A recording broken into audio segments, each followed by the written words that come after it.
तो इसमें हम लोग सबसे पहले अटेंडेंस से पहले मैंने आपको लास्ट क्लास में आप लोग को नहीं बताया था, बताऊं। सैलरी डिफाइन करना है।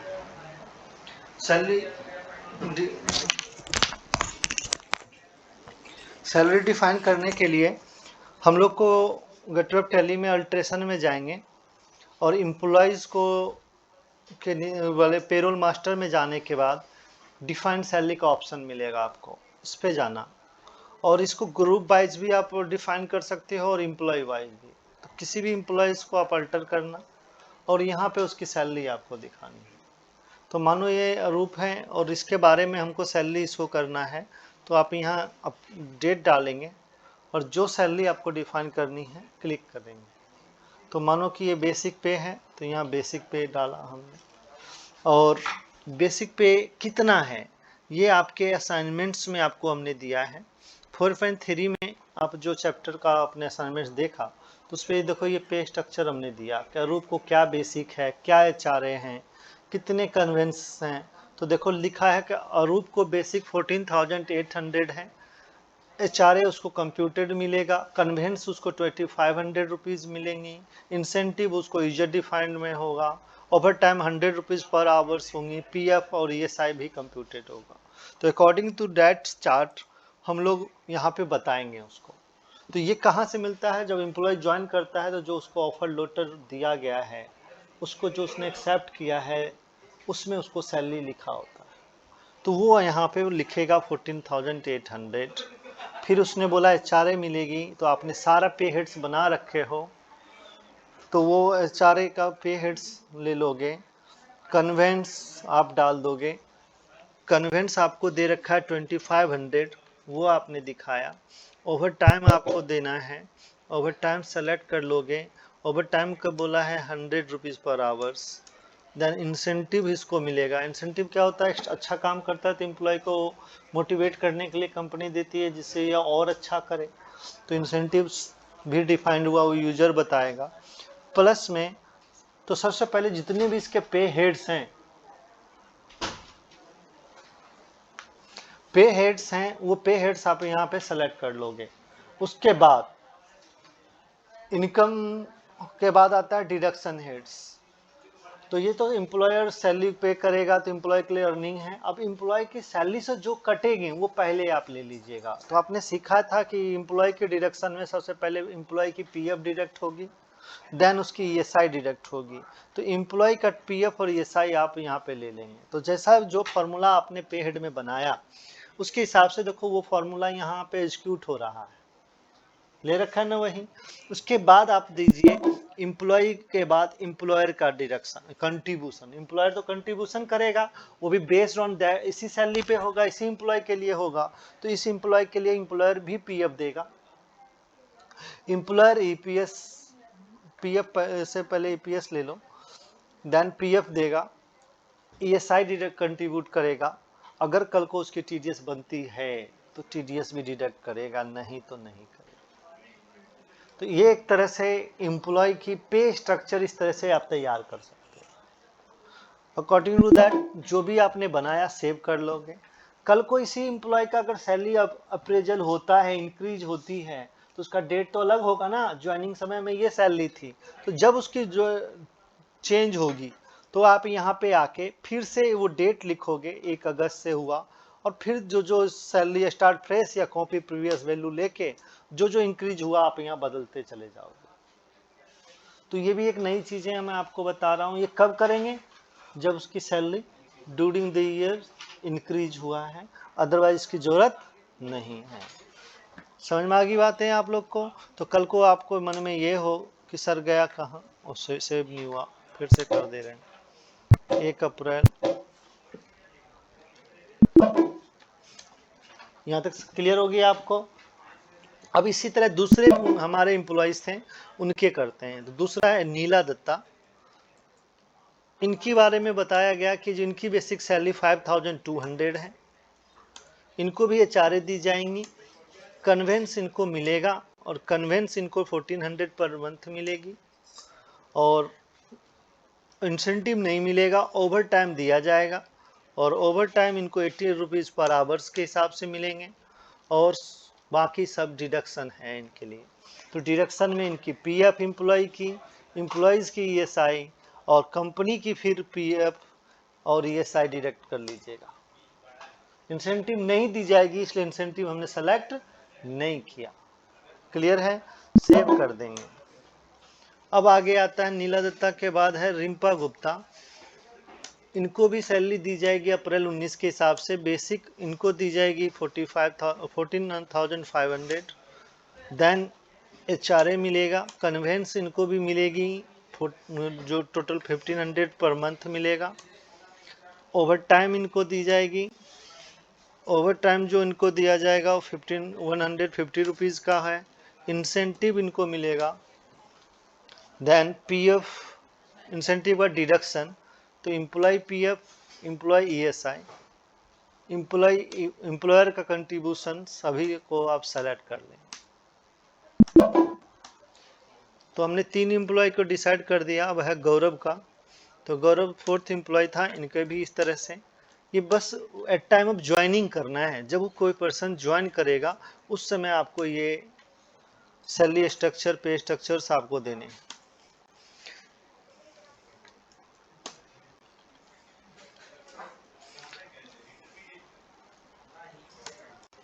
ओवर टाइम इसको 200 है और इंसेंटिव है नहीं, तो इनकी पीएफ, ईएसआई, कंपनी का पीएफ, ईएसआई, ठीक है। तो ये चीज़ें आपको देखना है। रिंपा को हमने इंसेंटिव दे दिया था, हाँ दे दिया। अब आता है लास्ट आपको बचा हुआ है कोयल घोष। बेसिक इसका कोयल घोष का हमको दिया गया है 2200 है, सॉरी 4600 है। देन हाउस रेंट है, कन्वेंस इसको 2000 रुपीज़ पर मंथ है। इंसेंटिव इनको भी नहीं मिलेगा। ओवर टाइम इनको दिया गया है 120 रुपीज़ आवर्स। पीएफ, ईएसआई इनकी कंपनी एम्प्लॉयर की, देन एम्प्लॉयर का भी ले लीजिए और एंटर। तो इस तरह से आप सैलरी डिफाइन कर दोगे तो हो जाएगी सभी लोगों से। ओके, अब आप देखिए, आपने जो भी स्ट्रक्चर बनाया एम्प्लॉय डाटाबेस में तैयार हो गया। अकॉर्डिंग टू दैट अब एम्प्लॉयर जब ज्वाइनिंग के बाद करेगा क्या, आके वो ड्यूटी करेगा पूरे मंथ। जब वो ड्यूटी कंप्लीट करेगा वो हमें पता चलेगा वो रेगुलर है या नहीं, वो अटेंडेंस सीट से। तो एचआर टीम, जिसको हम ह्यूमन रिसोर्स कहते हैं, ये एक डिपार्टमेंट है जो हर कंपनी में होता है। वो आपको ये सीट तैयार कर देती है कि कौन एम्प्लॉय कब आया, कब गया, कौन लीव रहा, कौन एब्सेंट रहा। 2 तरह के लीव होते हैं और एब्सेंट होते हैं। एक एब्सेंट होता है जिस पे हमको पेमेंट नहीं मिलेगा, और एक लीव ऐसा होता है जिसपे पेमेंट तो मिलेगा, और एक लीव ऐसा भी होता है जिसपे पेमेंट नहीं मिलेगा, जो हम बिना बताए ले लें और जो ज़रूरत नहीं है, ग्रांट नहीं हुआ। तो कंपनियों में और गवर्नमेंट में देखोगे कि लीव लेने के लिए भी पहले एप्लीकेशन देना पड़ता है कि मुझे इस दौरान छुट्टी चाहिए, और रीज़न देना पड़ता है, रीज़न का प्रूफ देना पड़ता है। और वो जो उसका अथॉरिटी है वो अगर उस लीव को अप्रूवल देता है तो लीव ग्रांट होती है, लीव अप्रूवल नहीं देता है तो ग्रांट नहीं होता है। और कोई सोचेगा मैंने सिर्फ मेल कर दिया और आपको लेटर भेज दिया तो मैं लीव हो गया, तो वो लीव अनपेड हो जाती है। क्या हो जाती हैं? तो ये थोड़ा सा कंपनी का रूल्स के हिसाब से आपको कार्रवाई करना है। तो अगर ऐसा है तो आपको इसको अटेंडेंस लगाएंगे। अटेंडेंस के लिए आप वाउचर्स में जाओगे, जो भी अटेंडेंस सीट आएगा उसके अकॉर्डिंगली आप अटेंडेंस लगाओगे। उसके लिए वाउचर्स के लिए F10 प्रेस करना, और F10 में देखो जैसे सभी वाउचर्स होते थे, यहाँ पे आपको अटेंडेंस वाउचर और पेरोल वाउचर दो नए मिलेंगे। अटेंडेंस वाउचर का कोई शॉर्टकट कीज नहीं है, पेरोल वाउचर का शॉर्टकट कीज आपके पास कंट्रोल F4 है। तो हम पहले अटेंडेंस लगाएंगे तब ना पेरोल कैलकुलेट होगा। तो अटेंडेंस में आओ तो देखो यहाँ अटेंडेंस वाउचर आ गए।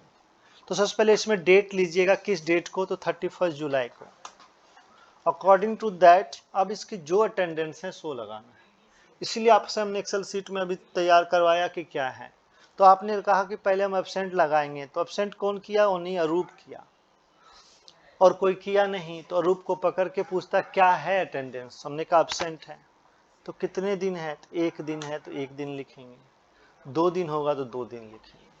और नरेशन लिख देंगे be in July month absent taken. तो इस बंदे का एब्सेंट की एंट्री लग गई। अब इस बंदे ने लीव लिया, लीव तो एक की जगह 2 जने ने लिया है according to the your sheet, जो आपने सीट बनाई। इस सीट के अंदर देखो तो लीव लेने वाले 2 पर्सन है, तो आपको 2 जने की एब्सेंट लगानी है। तो यहाँ तो 1-2 पर्सन है, कंपनी में 1000 एम्प्लॉय होते हैं, तो वहाँ पे वो क्या करेगा, एक एक एम्प्लॉय करने लगेगा एब्सेंट प्रेजेंट, तो थक जाएगा बंदा। तो उसके लिए उसके पास डिटेल है कि वो ऑटो फिल यूज करेगा। क्या यूज करेगा, कंट्रोल F4 से ऑटो फिल आप शुरू कर सकते हो। तो इसमें टोटल लिस्ट एक साथ आ जाएगी, ऑटो फिल मंथ मार्च, हेड ऑफिस, ऑल, क्या लगाना चाहते हैं, लीव लगाना चाहते हैं, लीव। आपको पता है बाय डिफॉल्ट कोई 1 दिन 2 दिन है तो वो डालोगे, नहीं तो 0 करके ले लोगे। तो सभी एम्प्लॉय एक साथ आ गए। अब आपको पता है कौन एम्प्लॉय लीव किया कौन नहीं किया है, जिसकी लीव लगी है वो लगा दो। तो लीव अरूप ने 2 दिन किया और उसके बाद रिम्पा ने 1 दिन किया, तो आप यहाँ लिख दिए, बाकी का छोड़ दिए, यहाँ लिख दिया leave taken for the month July. तो एज एन अकाउंटेंट आपको थोड़ा सा ये टेंडेंस बनाना है। अब उसने लीव के बाद एब्सेंट लग गई, ओवर टाइम किया, तो ओवर टाइम किसने कितना किया वो भी कंट्रोल ऐप से आप लगा सकते हो, auto fill, primary, head office, all, क्या लगाना है तो ओवर टाइम लगानी है। तो सबका ओवर टाइम आ गया यहाँ पे। अब मुझे बताना है कौन कितना दिन ओवर टाइम किया। तो इसीलिए इसे सीट पे, एक्सेल सीट पे जो हमने बनाया अटेंडेंस, उस अटेंडेंस सीट में हमको दिख रहा है कि ओवर टाइम में 2 जने ने तो करा नहीं, 1 जने 7 घंटे 47 मिनट किया, एक बंदे ने 9 घंटे 55 मिनट किया है। तो जो ये 2 जने किए हैं इनकी हम अटेंडेंस लगा देंगे, और वो 2 जने हैं गौरव और कोयल। तो गौरव ने 7 घंटे 47 मिनट की ओवर टाइम किया, तो तुम जानते हो कि जो भी टाइम जितना किया वो तो अटेंडेंस में दिखाना पड़ेगा। तो अटेंडेंस सीट पे आ जाओ। तो हमने यहाँ पे गौरव का लगाया, कहाँ है ऊपर, हाँ। तो गौरव का देखो यहाँ पे आवर्स में ले रहा है, हमको मिनट में है। तो हमको 7 घंटे 47 लिखेंगे तो ये आवर में रहेगा। तो देखो यहाँ पे 7 घंटे 28 मिनट हो जाता है, तो मुझे मिनट में ट्रांसफर करना पड़ेगा। कैसे होगा मिनट में, तो 7 घंटे में कितने मिनट होते हैं बताओ। 420। अगर आपको नहीं याद है तो कैलकुलेटर आपके पास है, 7 × 60 मिनट तो ऐसे ही हो गया, ऐसे कैलकुलेट हो जाएगा। और 47 सेकंड मिनट तो है ही ऑलरेडी, तो 420 + 47 कितने टोटल मिनट इसने काम किए। तो अब आप यहाँ पे लिखना 467, अब मिनट का जो सिंबल यूज किया था बनाते वक्त वो यूज कर लेना। तो देखो कितना आ गया, एक्यूरेट 7 घंटे 47 मिनट हो गया जो आपने कैलकुलेट किया। तो इसीलिए हमने 2 डेसिमल प्लेस यूज किया था और 2 सिंबल यूज किया था, मिनट और आवर। तो आवर मिनट दोनों यूज हो रहा है। क्लियर हो गया। दूसरे ने भी, हमारा कोयल ने हमारा ओवर टाइम किया 9 घंटे 54 मिनट्स। इसको भी आप 9 × 60 कर लो तो 540 आ रहा है। अब 54 मिनट का तो ऑलरेडी है, तो आप यहाँ पे डाल दो 594 minute.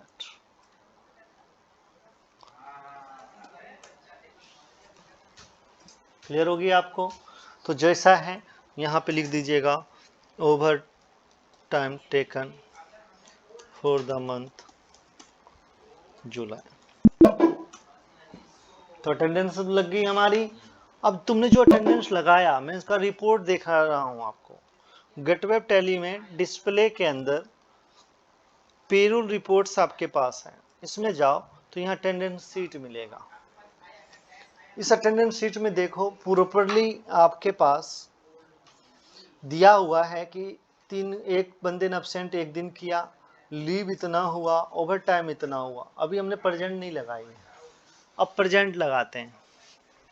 Voucher, control F, auto fill, 31 जुलाई से हेड ऑफिस, ऑल, प्रेजेंट लगाएंगे। सबका प्रेजेंट वैसे 27 दिन के हिसाब से होना चाहिए था हमारा, यही होना चाहिए 27 दिन में। अरूप ने 24 डेज आया, गौरव 26, गौरव था कौन था, रिम्पा थी, हाँ रिम्पा 26 डेज आई, ठीक है, अब बाकी 27 डेज है।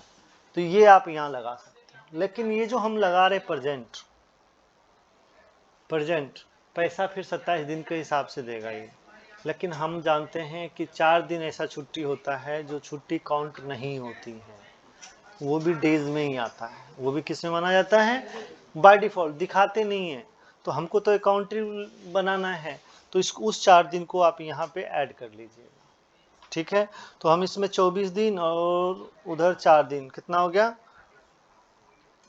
28 नहीं 27 दिन से ही लेके चलो, 27 इसके हो गए 29 दिन एंड देन ये 30 दिन ये आया, ठीक है। यहाँ डाल दो प्रेजेंट। अब आप वही सीट आप देखिए, डिस्प्ले, पेरोल रिपोर्ट, अटेंडेंस। तो यहाँ पे प्रेजेंट का भी टाइम लग गया है और अटेंडेंस भी लग गई है, ठीक है। अब आपको पेरोल यही मेन था खाली, अब आगे से जो होगा ऑटोमेटिक होगा। अब हमें क्या करना है, सबसे पहले सैलरी कैलकुलेट करना है कि इस अटेंडेंस बेस पे कितनी सैलरी बने। तो इसलिए वाउचर में आ जाइए और कंट्रोल F4 करके पेरोल वाउचर ले लीजिए, आ गया। डेट आप यहाँ पे 31 जुलाई ले लीजिए, ऑटो फिल के लिए कंट्रोल F कर लीजिए और फिर आप लिखिए क्या करना चाहते हो, सैलरी कब करना चाहते हो, डिक्लेयर वैल्यू है जो भी है 1 जुलाई से, हेड ऑफिस, ऑल एम्प्लॉय के नाम वाइज चाहिए, नंबर वाइज चाहिए, मैंने कहा नाम से ही दे दो। क्या फिर पे क्रेडिट किसको करेंगे, कैश क्रेडिट होगा या क्या होगा, हमने कहा सैलरी पेबल होगा। तो हम एंट्री करने जा रहे हैं सैलरी टू सैलरी पेबल, तो इसके अकॉर्डिंगली ये सैलरी कैलकुलेट हो गई, ठीक है। क्लियर हो गया सबका।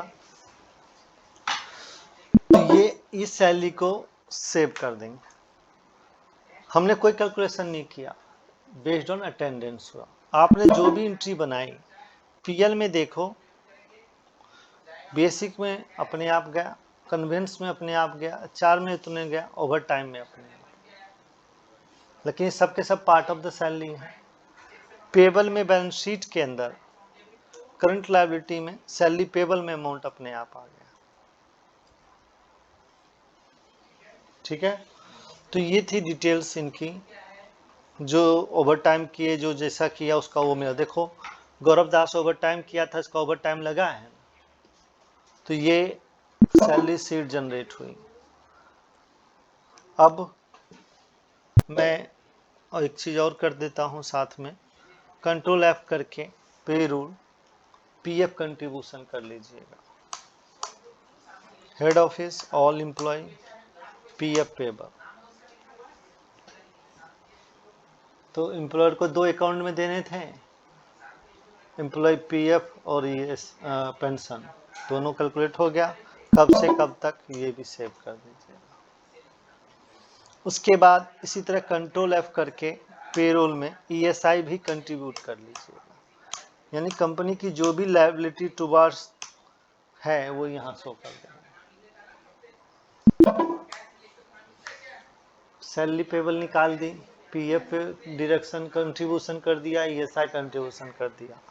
उसके बाद एक जर्नल एंट्रीज करेंगे आप, एडमिन चार्ज आपको देनी है ना इसी पे, कंट्रोल F करके पीएफ अदर चार्जेस 1 जुलाई से हेड ऑफिस, ऑल, एडमिन, अपने आप देखो सब ले रहा है जो आपने बनाया, नोट एप्लीकेशन, तो सब अपने अटेंडेंस पे है, रूल्स पे है, कंट्रोल लेकर के सेव किया। अब इसका मैं रिपोर्ट दिखा रहा हूँ, अभी मैंने कोई पेमेंट नहीं किए हैं, पेबल में करंट लायबिलिटी में अपने आप दिखा रहा है, ईडीएलएफ इतना जाना है, पीएफ इतना जाना है, ईएसआई इतना है, ईएसआई पेबल इतना है, पीएफ एडमिन चार्ज इतना जाना है, पीएफ पेबल इतना जाना है, सैलरी इतना जाना है, सब कुछ अपने आप टेबल में आ गई है। अब हम जब जब पेमेंट करेंगे तो कुछ रिपोर्ट और दिखाता हूँ। डिस्प्ले पेरोल रिपोर्ट पे सीट देखना है किसको कितना पैसा देना है, तो वो आप इंटर करेंगे, ऑल करेंगे, तो यहाँ सबका पे सीट बना के एक साथ देते हैं। तो अब मेरे को सब दिख रहा है कि रूप को इतना पैसा, ये कन्वेंस चार ये सब मिला के टोटल 22,000 रुपये देनी थी, पीएफ इतना कट गया तो टोटल 20,000 रुपये का चेक दूंगा। तो आप जब चेक बनाओगे तो इसी से अमाउंट का चेक उस पर्सन के नाम से बना के पेमेंट करवा दोगे, तो ये सैलरी पेबल का सीट बन जाती है। तो एम्प्लॉयर ये भी काम एचआर करके देती है, आपको पेमेंट करवानी है, तो ये भी ये चीज़ आप देख लोगे। अटेंडेंस सीट आपको मैंने बता दिया। कोई एम्प्लॉय आपसे कहता है मुझे पे स्लिप मेरा चाहिए कि मुझे कितना पैसा कैसे दिए मुझे नहीं पता, तो आप उस एम्प्लॉय को सेलेक्ट कर लो, देखो इससे पे स्लिप तैयार हो गया। कंट्रोल पी करके प्रीव्यू करोगे तो ये पे स्लिप आपका जनरेट हो जाता है। क्या दे रहा है? अरूप कुंदू का ये एम्प्लॉय नंबर है, डेजिग्नेशन मैनेजर है, कोलकाता में काम करता है, बैंक डिटेल ये है, सितंबर 7 को ज्वाइन करा था, पैन नंबर ये है, PF account number, ESI account number, और नीचे दिया 1 दिन एब्सेंट किया, 2 दिन लीव किया और 27 दिन ड्यूटी आई, टोटल 30 दिन का उसका काम हो गया। सैलरी बेसिक 14,800 बनता है, 14,322 रुपये मिला, एब्सेंट का कट गया, उसी हिसाब से चारे सब कुछ का डिडक्शन होगा। पीएफ इसका कंट्रीब्यूशन हुआ, इसका ईएसआई नहीं हुआ, क्यों? क्योंकि 21,000 से ज़्यादा सैलरी बन रही है। आप जानते हो 21,000 से ऊपर वाले को ईएसआई कंट्रीब्यूशन नहीं हुआ। समझ में आ गई बातें आप लोगों को? तो ये थी डिटेल्स। तो अकॉर्डिंग टू दैट ये स्लिप जब जब कोई मांगेगा तो ईमेल प्रिंट कभी भी दे सकते हैं ना हम। तो अब हम पेमेंट करेंगे, तो जब पेमेंट करने जाओगे तो पेमेंट वाउचर में आओ, तो सबसे पहले सैलरी देते हैं, कंट्रोल ऐप करोगे और यहाँ सेल पेरोल ऑटोफिल क्या दे रहे हो? Salary payment. ठीक है, कब से कब तक, किसको? All account, salary payable debit हो जाएगा, और बैंक या कैश। कहते हो कि ट्रांजैक्शन मोड भी बदलना है, किसी को चेक दोगे कैसे दोगे? मैंने कहा नो, तो सबका पेमेंट आ गया एक साथ। अब तुमको कहोगे सर मुझे तो सबका चेक अलग अलग देना है, आप तो एक ही बार लिख रहे हो, तो लिखे होंगे तो सैलरी पेबल एक ही बार, चेक आपको अलग नाम से देना है, तो रोका किसने है? अब जब सेव करोगे तो पूछता है किस मोड में पेमेंट कर रहे हो, तो आपके पास चेक ट्रांसफर और भी हैं, और भी डिटेल हैं, किसी भी मोड में लो, जैसे दिए हो वो ऑप्शन लीजिए। चेक दिए हो तो आप हर पर्सन का अलग चेक दोगे ना, तो अरूप का चेक है 20,832 रुपये 90 पैसे, तो वो लिख देंगे, और उसका चेक नंबर जो होगा वो चेक नंबर डाल दूंगा, और फिर दूसरे का जो दूंगा उसका लिख जाऊंगा। इस हिसाब से हर पर्सन का बाइफिकेशन भी मैं कर सकता हूँ। ठीक है, जैसे कि मैं एक और करके दे रहा हूँ, फिर चेक से हम दे रहे हैं, गौरव का अलग चेक बनाया, गौरव का 8,431 रुपये 32 पैसे का बनता है, उसका जो चेक नंबर होगा वो चेक नंबर हम यहाँ डाल देंगे, तो वो बन गया। यहाँ चेक रेंज की जरूरत नहीं है, तो ये सब चीज़ें आप कर सकते हो। तो एक एंट्री में मैं अलग अलग चेक भी इशू कर सकता हूँ, जरूरी नहीं है कि हर एम्प्लॉय वाइज लिखूँ salary to Gaurav, salary to this, तो कितने एंट्री हो जाएंगी मेरे साथ। तो एक ये तरीका है। किसी को ई फंड ट्रांसफर करना है तो ई फंड ट्रांसफर हो जाएगा डायरेक्ट अकाउंट में, उसके लिए एक ही चेक लिखना पड़ेगा, सबके एम्प्लॉय वाइज चेक बनाने की जरूरत नहीं पड़ेगी। लिख दोगे बीइंग सैलरी पेड, कंट्रोल इसको इंटर कर लोगे, और इसी को कंट्रोल पी करके प्रिंट भी कर सकते हो, तो पेमेंट वाउचर चला गया। इसी तरह कॉन्फ़िगरेशन कर दोगे, पेमेंट एडवाइस भी बना सकते हो उसको। पेमेंट एडवाइस क्या होता है कि आप चाहोगे कि डायरेक्ट जाने वाला है तो वो बन जाएगा, तो वो कैसे हुआ? प्रीव्यू करो, प्रिंट, प्रिंट में चला गया, कंट्रोल प्रीव्यू, कॉन्फ़िगरेशन बदलना पड़ेगा फिर से। तो ये देखो ये पेमेंट एडवाइस बन गया, ये बैंक को चला जाएगा, और सब जो चेक देना है उसको हम पेमेंट करवा। तो ये भी बन सकता है। तो ये थी डिटेल्स सैलरी। ठीक है, अब आप देखो दूसरा पीएफ पेमेंट करोगे तो कंट्रोल ऐप करके यहीं auto fill statutory PF challan कर लोगे। Head office all PF payable to wealthy bank. तो कितना आसान तरीका आपको कर दिया इसने, और इसको ही सेव कर दो चेक नंबर देके, और इसी को प्रिंट करोगे तो कंट्रोल पी से देखो ये पीएफ का चालान जनरेट कर देता है।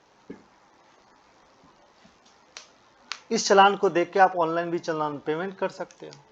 तो ये है पीएफ। इसी तरह ईएसआई भी पे कर दोगे। तो आप देख रहे हो कि पेमेंट कोई ज़्यादा बड़ी बात नहीं है, मेन हमारा अटेंडेंस है और पेरोल पीएफ का सैलरी का कैलकुलेशन। ठीक है, तो इसी तरह फिर से कंट्रोल ऐप करके हमने पेरोल किया, ESI payment, head office all ESI payable to bank, तो ईएसआई चला जाएगा। ठीक है, जो डिटेल मांगेंगे वो सब डिटेल भर के चेक नंबर वगैरह देख के सेव कर देंगे, इन्हीं का पेमेंट करेंगे। कंट्रोल पी प्रीव्यू, तो ये देखो ईएसआई चालान हो गया। तो आपको पता है गवर्नमेंट ड्यूज हमेशा उनके ही डॉक्यूमेंट से जाते हैं ना, तो वो ये जनरेट हो। ठीक है, तो ये थी पेरोल की बात। कुछ स्टेटरी फॉर्म यहाँ पे होते हैं जो मैंने आपको पढ़ाया था, ज्वाइनिंग के लिए 2 नंबर 5 नंबर, वो डिस्प्ले में स्टेटरी रिपोर्ट के अंदर पेरोल रिपोर्ट है, यहाँ पे सबका फॉर्म मिल जाएगा। पीएफ का तो पीएफ का फॉर्म 5 आपको पता था ना, जो एम्प्लॉय होंगे उन एम्प्लॉय का रिपोर्ट जाएगा, तो वो आप यहाँ पे ले सकते हो। ये फॉर्म 5 है। रिम्पा ने हमारे को ज्वाइनिंग करी, वो डिटेल आ रहा है जो इस साल नया एलिजिबिलिटी में आ गया। फिर फॉर्म के बाद 5 के बाद फॉर्म 10 या 12, जो भी आपको फॉर्म चाहिए वो फॉर्म यहाँ से देख सकते हो। अगर उसमें ने जनरेट हो, किसके लिए ज़रूरत है तो लिख रहा है ये पेंशन के लिए शुरू करने के लिए, तो वो आपको हो जाएगा। 12 एलिजिबिलिटी जो जाएगी वो फॉर्म जिनका पीएफ कंट्रीब्यूशन जाने वाला है वो आ जाएगा। तो इसको देख के आप कल को रिटर्न तैयार कर सकते हो ना, तो सॉफ्टवेयर हेल्प करेगी आपको। ठीक है सभी को, तो ये थी आज की चैप्टर्स। जो हमारा 4.4 का हमने दिया था उसमें कुछ भी नहीं है, सिर्फ चेक का फोटो दिया कि इसको कितना कितना पेमेंट करना है। ठीक है, तो आप प्रॉपर एंट्री करोगे तो ये डिटेल आ जाएगी। ठीक है, तो आप लोग इसको प्रोसेस करना। आज के चैप्टर में यही था।